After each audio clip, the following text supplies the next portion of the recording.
What's up guys, my name is Ace, and today I wanted to have a dedicated video on the new and improved laser attachments for the Cold War sniper rifles.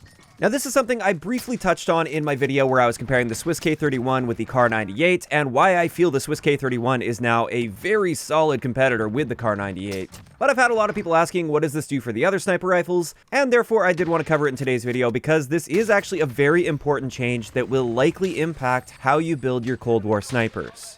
So, the two main attachments we're going to be looking at are the Steady Aim laser as well as the SWAT 5mW laser. And this is because for both of these, they now improve your aim down sight time, whereas pre-patch, none of the laser attachments actually helped with your aim down sight time. And this means we had to rely on the rear grip attachments to help with that, whereas Modern Warfare snipers have several different attachment slots that can help with your aim down sight time, like stocks, rear grips, as well as the TAC laser attachment. So with the Steady Aim laser, the only upside is an improved aim down sight time, and the downside is the laser is visible to enemies, which we will look at that visibility in a little bit. And then for the 5mW laser, once again, our only upside is an improvement to our aim down sight time, although this is a bigger upside than with the Steady Aim laser, which we'll look at. And the cons for this are laser visible to enemies, as well as a reduction to our aim walking movement speed, which really isn't super important for sniper rifles in Warzone at least. So overall, the goal of changing up these laser attachments to help with aim down sight time is to help rival the Modern Warfare snipers and bolt action marksman rifles that gain the TAC laser attachment, which helps significantly with aim down sight time, but it also helps with aiming stability and aim walking steadiness, which these Cold War lasers won't actually be doing for you. So let's hop in and see just how much these lasers help with our aim down sight time with each of the sniper rifles.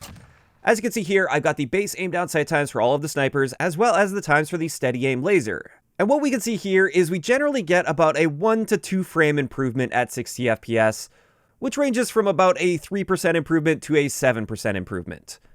It's definitely helping a little bit, but really not a whole lot, and that makes sense because there are also basically no downsides with the Steady Aim laser. As for the 5mW laser, on the other hand, we do get a noticeably better improvement. It's about twice as good as the Steady Aim laser in most cases here, and on average, we get about a 10 to 12% improvement, although there was one exception, and this is the Pellington, where we only got about a 7.5% improvement. For whatever reason, it doesn't help the Pellington as much as the others, likely because the Pellington already has the fastest base aim down sight time out of the Cold War snipers. But in either case, there you go, you can see the numbers for yourself. The 5mW laser is definitely the way to go if you're really trying to help with your aim down sight time, especially because the downsides really aren't that bad, and let's have a look at those downsides. The first downside, which does apply to both the Steady Aim laser as well as the 5mW, is that laser being visible to enemy players.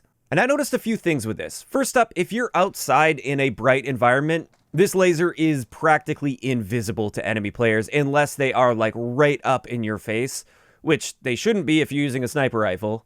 And also I noticed the laser does turn off when you aim down sight, which is the opposite of the TAC laser actually. With the TAC laser, the laser isn't on until you aim down sight, whereas with this one, it disables as you hit the aim down sight button, and then now it's only scope glint that you have to worry about if you are using a scope that gives glint. Now, I also tested this in more of a dark environment inside a building, which it's unlikely you'll be using a sniper in this situation anyway, so yeah, it's not super relevant, but I did want to show the extremes and show what it could actually look like. And as you can see, that red dot will appear on a surface for the enemy player, but you can't see like a clearly defined laser line like you can with the visible Modern Warfare lasers. So seeing this dot doesn't really help you locate where somebody is, and honestly, in a realistic situation, the odds that you would even see this laser and recognize that that is coming from an enemy player, it's slim to none, especially in the case of sniper rifles.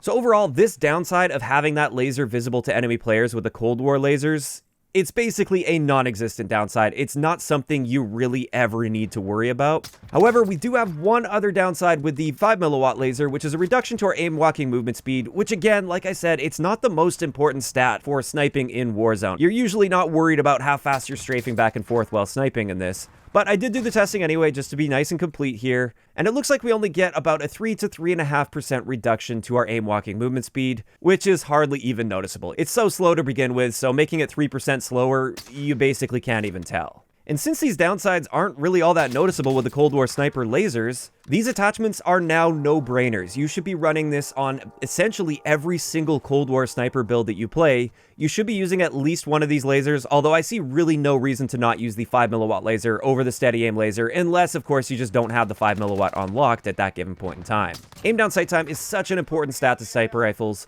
I would say it's basically just behind bullet velocity. Bullet velocity is definitely more important. And therefore, if you haven't adjusted your Cold War sniper setup since the mid-season update for Season 3, I highly encourage you to do that. Make sure you put that 5 milliwatt laser on, because you're going to get a snappier aim down sight time out of that. And with that, that's pretty much going to wrap it up for this quick video covering the laser attachments for the Cold War snipers. I'd like to know in the comment section below, what do you guys think about these reworked laser attachments? Do you like that we have yet another option for improving our aim down sight time on the Cold War snipers? Or do you feel like the Cold War snipers are now completely overshadowing the Modern Warfare snipers and marksman rifles? Just let me know those thoughts down below. If you enjoyed the video, a like rating is always appreciated, and don't forget to subscribe for more if you haven't already. I'll talk to you guys next time.